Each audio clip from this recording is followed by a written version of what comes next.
시청자 여러분 안녕하십니까. 지금부터 전욱현의 안보정론을 시작하겠습니다. 이번 시간에는요, 펠로시 하원 의장의 방안과 관련된 여야의 입장이 팽팽하게 대립하고 있습니다.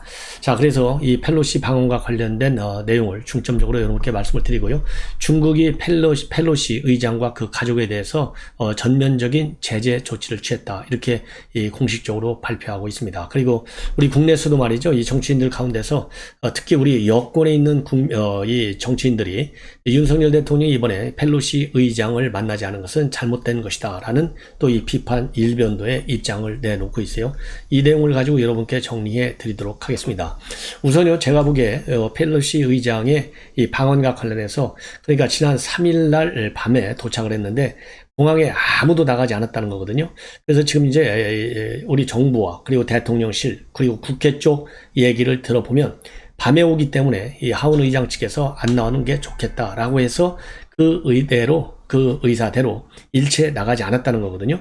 자, 그러면은 이 펠로시 의장이 정말로 아무리 나오지 말아라 밤늦게니까 이렇게 얘기했다 하더라도 말하자면 펠로시 의장을 맞이하는 우리 한국 입장에서는요, 누군가가 나와 있어야 되는데 이번 오는 것은요, 이 김진표 의장의 초청에 따라서 오는 것이기 때문에 국회 쪽에서 의전은 중점적으로 담당하는 게 맞아요. 의전 이 프로토콜을 보면 맞는데, 그렇다고 하더라도 이 정부와 이 국회 사이에 충분한 조율이 이루어졌어야 되고요. 그리고 대통령실에서도 어쨌든 이 행정부 인사는 아니지만은 한미 관계를 중시한다고 하는 입장에는 변함이 없는 거 아니겠습니까? 그렇다고 본다면 하원의 의견이 굉장히 또 중요하기도, 상하원 모두가 중요하지만 특히 이분은 그냥 의원이 아니고요, 하원 의장이에요. 그리고 이 하원 의장, 우리가 생각하는 것보다는 이 북한이라든가 중국에 대해서 훨씬 더 강경 입장을 가지고 있지 않습니까? 북한에 대해서도 불량 국가라고 아주 서슴지 않고 얘기하는 분이고, 중국에 대해서도 인권을 지켜라, 자유민주주의를 지켜라 라고 얘기하는 아주 강경파 의원이에요. 이런 강경파 의원이 대만을 방문하다 보니까 하나의 중국 원칙을 철저하게 말하자면 생명처럼 지키고 있는 중국 입장에서 보면 용납할 수가 없는 겁니다. 그래서 무력 시위에서부터 시작해가지고 외교적인 보복, 제재, 그리고 경제 보복, 모든 부분에 있어서의 미국에 대한 이 반격을 가하고 있는 것이 바로 이 펠로시 의장의 어떤 정치 외교적인 이 관점 때문에 그런 거거든요. 자, 그렇다고 본다면 현 윤석열 정부하고는 오히려 이런 관점이요, 맥락을 같이 해요. 자, 그래서 이 의전에서부터 시작하는 것이 이제 외교인데, 여기에 대해서 아무리 오지 말라고 했더라도 우리도 그러잖아요. 좀 나오라기 밤늦게 해서 나오라기가 할 때는 안 나와도 괜찮아, 나오지 말라니까. 근데 실제로 나오면 다 좋아하잖아요. 그게 인지상정이에요. 아무리 미 하원 의장이고 고위 정치인이라 하더라도 인지상정, 그건 서양이나 우리나 똑같습니다. 자기를 잘 대해주면 누구든지 지 고하를 막느라고 기분이 좋은 거예요. 그렇기 때문에 이 하원 의장이 나오지 말라 해서 안 나갔다라고 하는 것은 이 국회 측, 김진표 국회의장 측의 설명은요, 납득하기가 굉장히 어렵다. 그러기 때문에 이 주한 미 대사관 관계자가 하원 의장이 상당히 불쾌했다, 이 얘기는요, 제가 보기에는 사실 가능성이 굉장히 농후합니다. 이 내용은 TV조선에서 맨 먼저 단독으로 보도한 바 있어요. 자, 그렇기 때문에 일단은요, 조율에서 철저하지 못했다는 점을 제가 지적하고 싶어요. 행정부와 의회와 그리고 이 대통령실의 조율이 원만하게 이루어지지 않았다. 예. 더군다나 말이죠, 지금 이제 외교부의 경우에는 미국을 잘 아는 분들이 지금 지휘부를 구성하고 있는데, 그럼에도 불구하고 이런 실수가 나온 거는 제가 보기에는 이건 판단 실수고요, 의사가 좀 약한 거예요. 펠로시 딱 하면 민주당 입장에서 보면 어쨌든 김진표 의장은 민주당 출신이잖아요. 민주당 색깔이 안 맞아. 그러니까 그렇게 대우해주고 싶지 않아. 이런 의식이 기저에 깔려 있다 보니까 나오지 말라니까 기다렸다는 듯이 안 나가버린 거예요. 이거가 이 정치적인 책임이 있다, 저는 그렇게 보고요. 자, 그럼에도 불구하고 말이죠, 대통령하고 안 만난 거는 맞지만은 전화 통화는 했어요. 그래서 이 전화 통화를 한 걸 가지고서는 오히려 아까 말씀드린 우리 국민의힘에서는 한미 관계를 중시해야 되는 이 중요한 시기에 이거는 잘못된 거다. 아무리 휴가 중이었다 하더라도 예외적으로라도 만났어야 된다, 이런 주장을 하고 있고요. 오히려 민주당 측에서는 안 만나고 전화한 것이 오히려 잘 됐다, 이렇게 얘기하는 거예요. 왜? 민주당은 중국을 중시하잖아요. 그러니까 중국을 중시하는, 중국을 자극할까 봐서 윤석열 대통령이 안 만난 거기 때문에 민주당 측 인사들은요, 이거 잘 안 만났다 이렇게 하는데, 박지원 전 원장은 지금 자기가 만약에 안 만나면 내가 정치구단 단증 반납하겠다고 그랬잖아요. 지금 이제 반납해야 돼요. 예. 그래서 왜 그러면 이 안 만난 걸로 이제 판명이 되고 이거 박지원이 큰 소리 치다가 참 망신당했구나 이런 얘기가 나오니까 뭐라고 이제 이거를 돌려치기를 하고 있냐면, DJ 같으면 이건 틀림없이 만나줬다 이렇게 돌려치기를 하고 있어요. 그러면서 과거에 DJ 대통령이 백악관을 방문했을 때 일화를 또 얘기하면서까지 본인이 틀린 건 뭐 인정하는데, 이 DJ 때 같았으면 만났을 것이다 라는 말로써 본인의 이 판단 뭐라 그럴까요, 판단 미스라기보다는 하여튼 뭐 판단이 실수한 거지 않습니까? 이 판단이 안 맞아 들어간 거죠. 뭐 실수고 뭐를 떠나서 이거는 뭐 실수가 아니다 이렇게 판단하기는 그렇고요. 본인의 이 예상치가 이 적중을 못한 거예요. 자, 이거를 갖다가 이제 지금 이 박지원 전 원장의 경우에는요, DJ 얘기를 들면서 DJ 같았으면 만났다 그러면서요, 과거에 어떤 얘기를 꺼내느냐, 과거에 말이죠, 김대중 대통령이 백악관에 들어가서 안보보좌관을 만났다는 거예요. 클린턴 대통령 때 얘기인데, 그런데 그때 클린턴 대통령이 지나가다가 김 대통령 오셨군요 이래가면서 1-20분 얘기한 거, 이것이 외교인데, 이런 방식으로라도 윤석열 대통령이 만났어야 되는 것이고, 자, 그래서 자기는 이제 만날 걸로 예측을 했다는 것이죠. 자, 그래서 이제 박지원 원장은 이번에 꼭 만났어야만 된다. 더군다나 만나가지고 이 배팅을 했어야만이 오히려 더 좋았을 것이다. 그러면서 한미동맹을 그렇게 강조하면서 같은 서울 하늘 아래에 있는 펠로시 의장을 만나지 않고 전화를 했다. 이거는 도저히 이해할 수 없다. 그래서 정치 구단 단증을 내려놔서 그런 게 아니라 과연 이런 식의 외교가 옳으냐. 그러면서 말로는 한미동맹을 부르짖으면서 실제로는 이렇게 하고 있다는 거. 이거는 이해가 안 간다. 그런다고 해서 중국이 우리를 좋아할 것 같으냐? 아니다. 현재 한국이 살 길은 첫째가 동맹이고 둘째가 중국과의 경제 협력인데, 그래도 만났어야 됐다. 그리고요, 영접나가지 않은 거, 이거는 이 뭐라 그럴까요, 그래도 간곡하게 얘기해서 당연히 나가야 된다. 이러한 입장문을 내놨어요. 자, 그리고요, 그리고 이제 유승민과 이 나경원 의원, 뭐 어차피 지금 이제 박지원 얘기를 꺼내다 보니까 유승민 의원도요, 펠로시 패싱을 한 게 국익에 과연 도움이 되겠느냐. 중국 눈치를 보느라고 미국의 대표를 패싱한 거, 이게 국익이 도움이 안 된다. 더군다나 말이죠, 이 동맹관계, 최상의 동맹으로 안보를 사수하는 것이 모든 일의 근본이고, 그 위에 중국과 호혜의 원칙으로 동반자의 관계를 발전시켜야 되는데, 미국에 사대하자는 것이 아니라 미국 힘을 이용해서 우리 국익을 지켜야 된다. 이런 얘기를 지금 하고 있고요. 그리고 과거 진보 정권에서 균형자 외교는 양쪽 모두에게 버림을 받는 그런 위험성이 쭉 있었는데, 특히 오늘날 군사안보와 경제, 과학기술이 하나로 돌아가는 이 오늘 정세에서는 더욱 더 그렇다. 그러면서요, 중국 눈치를 보느라고 미국의 대표를 배칭한 것이 어찌 우리 국익에 도움된다는 말이냐. 펠로시 의장을 만난 외국 정상들은 그러면 자신의 국익을 해치려고 했다는 얘기냐, 이러면서 강하게 비판을 하고 있습니다. 그러면서요, 미국은 동맹국이고 중국은 동반자다. 외교에서 가장 위험한 것은 동맹과 동반자를 섞어서 뒤섞는 것인데, 이거는 동맹도 잃고 동반자를 모두 잃는 것이다. 그러면서요, 중국에게 예의 바른 결정이 어떻게 우리 국익에 도움이 되는지 대통령은 국민들에게 설명을 해야 한다. 이렇게 입장을 밝혔고요. 자, 그 다음에 나경원 의원도 말이죠, 오늘 서울시의회 회관에서 이 국민의힘 시의원 정책 포럼에 참석을 해가지고 펠로시 의장이 왔는데 대통령께서 만나는 게 맞느냐, 나는 논란이 있는데 아쉬운 부분이 많이 있다. 그러면서 만나지 않은 거는 좀 뭐라 그럴까요, 판단 미스다, 이런 입장을 내놓고 있고요. 진중권 교수는 펠로시가 청나라 사신도 아니고 조선시대도 아닌데 뭐 굳이 휴가 중에까지 만날 필요가 있느냐, 전화 통화를 한 것은 신의 한 수다. 이렇게 해서 지금 이제 보는 시각에 따라서 다 달리하는데요. 자, 뭐 제 의견도 이미 여러 번 말씀드렸지만은 기본적으로 휴가 일정이 확정된 상태라는 것을 알고 왔기 때문에 이 대통령이 물론 휴가를 취소하고 나올 수도 물론 있어요. 그러나 여러 가지 외교적인 관계, 그리고 휴가라고 하는 특수한 여건, 그리고 사전에 충분히 교감을 나눴다라고 하는 측면에서 만났으면은 물론 뭐 손해 볼 건 없겠지만은 만나지 못했기 때문에 전화로 대신한 것은 뭐 신의 한 수까지는 아니지만은 하나의 이 보완제 역할을 할 수 있다. 저는 그렇게 봅니다. 자, 그러면은요, 이 주한미 대사관 관계자가 아무도 안 만난 거, 나오지 않은 거, 이런 거 굉장히 뭐 불쾌하게 생각한다. 뭐 불쾌할 수 있어요. 저도 뭐 충분히 공감을 하고 이해를 합니다. 그럼에도 불구하고요, 이 하원 의장이 미국에 돌아가서 내놓는 이 성명, 그리고 트윗의 글들, 이런 거를 보면 굉장히 만족해 한다라고 보여집니다. 그러니까 뭐 이 오게티가 이 프로토콜이 완벽하지 못한 거, 이거가 이제 적인데요.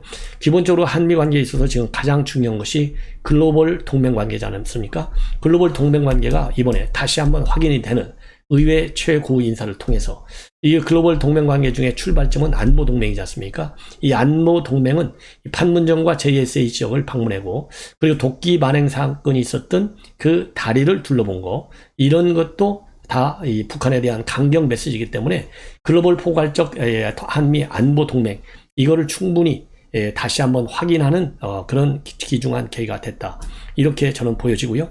그런 의미에서 이 펠로시도 말이죠. 성명에서 한국과 미국은 안보를 위해 형성됐고 수십 년의 따뜻한 우정으로 강력한 유대관계를 공유하고 있다. 이렇게 밝히고, 안보와 안정, 경제성장과 민주당 통치에 대한 공동의 약속, 그리고 소중한 유대관계를 재확인하기 위해 방문했다라고 방문 의미를 밝히고 있습니다. 그리고 김진표 의장 만난 거는요, 우리 안보 증진 그리고 공급망 강화, 양국 모두에게 유익한 교역과 투자 증대를 위해서 한미동맹에 대한 약속을 재확인했다. 이렇게 밝히고 있습니다. 자, 그리고 또 하나, 이제 미국, 이거는 이제 우리 한국과 미국의 공통된 적이고요. 또 하나 이제 그 중요한 지금 공통 어젠다는 뭐냐면은 바로 인도 태평양 전략이에요. 그래서 이번에도요, 자유롭고 개방된 인도 태평양을 진전시키기 위한 지속적인 협력 문화들을 강조하면서 대화를 나눴다. 이렇게 밝히고 있어요. 그리고 청년 원탁회의도 개최했다는 점도 밝히고 있습니다. 이런 점을 보면요, 한미 동맹 양자 차원의, 그리고 다자 차원에서의 인도 태평양 전략에 대한 공감대의 확산, 이런 것들이 이번 우리 방안을 성공적으로 볼 수 있는 중요한 단초이고요. 또 하루가 지나서 트윗을 올렸는데, 이 트윗에 7장의 사진을 올렸어요. 이건 본인이 얼마나 만족한다, 이 표시 아니겠습니까? 그리고 사진을 올리면서 뭐라고 글을 썼느냐? 한반도에서의 민주주의 초병으로서 역할을 하는 우리 군 장병들이 애국적 헌신에 감사했다. 즉, 여기서 우리 군은요, 미군을 얘기하는 거예요. 그래서 로케모라 장군과 다른 주한미군 관계자들과 DMZ, 그리고 JSA, 그리고 오산 공군 기지에서 함께한 것은 특별한 영광이었다. 이렇게 지금 이 트윗에 글을 올렸고요. 7장 사진에는요, 이 JSA에서 로케모라 사령관을 만나고 판문점 군사복에서 한 발 뒤에서 북쪽 판문강을 바라보는 그러한 이 설명과 사진을 올려놨습니다. 자, 그래서요, 제가 보기에는 이 펠로시 방언과 관련해서 의전적인 점에서는 조금 아쉬움이 많이 있지만은, 그래도 이 한미 간의 이 동맹 관계를 다시 한번 강화시키는 데는 크게 기여했다. 긍정적이다. 이렇게 저는 결론을 내리고요. 자, 이러다 보니까 중국 외교부가 홈페이지에서요, 이 펠로시 의장에 대해서 그리고 펠로시하고요, 그 직계 가족에 대해서 제재 조치를 한다. 이렇게 홈페이지에 올렸습니다. 이 제재문을. 그래서 중국은 펠로시 의장의 악랄한 도발 행위, 이거 지독해요. 그러니까 번스 대사를 펠로시 의장이 대만에 방문하는 그 심야에 불러갖고도 악랄하다라는 표현을 썼는데요. 또다시 홈페이지에서 악랄하다라는 수식어를 통해서 펠로시를 공격하고 있습니다. 그러면서 중국은 펠로시 의장의 악랄한 도발 행위를 겨냥해서 관련 법에 따라 펠로시와 그 직계 친족에 대해서 제재 조치를 취하기로 결정했다. 그리고요, 펠로시 의장의 중국의 엄중한 우려와 결연한 반대도 불구하고 고집스럽게 대만을 방문했어요. 여기서 고집스럽게, 이 말도 얼마나 이 중국이 지금 펠로시를 대해서 불만을 하고 있는지를 표출해주는 그러한 결정적 워드가 아닌가 생각이 들고요. 대만을 방문해서 중국의 내정에 심각하게 간섭하고 중국의 주권과 영토 완전성을 해쳤다. 하나의 중국 원칙을 짓밟고 대만 해협의 평화와 안정을 심각하게 위협했다라고 밝히고 있습니다.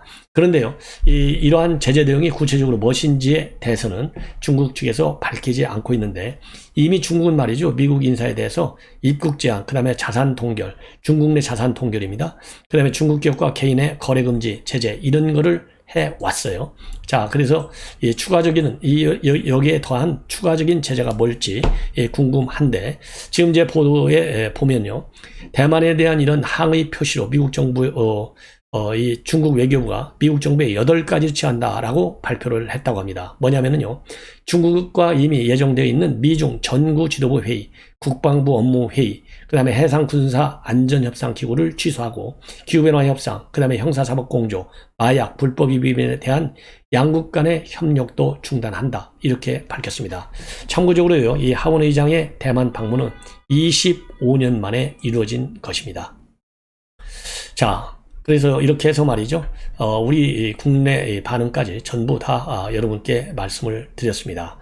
자, 그리고요, 이 김기현 전 의원도 이렇게 이번에 이제 하원 의장 이 의전 결례와 관련해서 대통령에게 책임을 주는 것은 황당하다, 이런 비판을 하고 있습니다.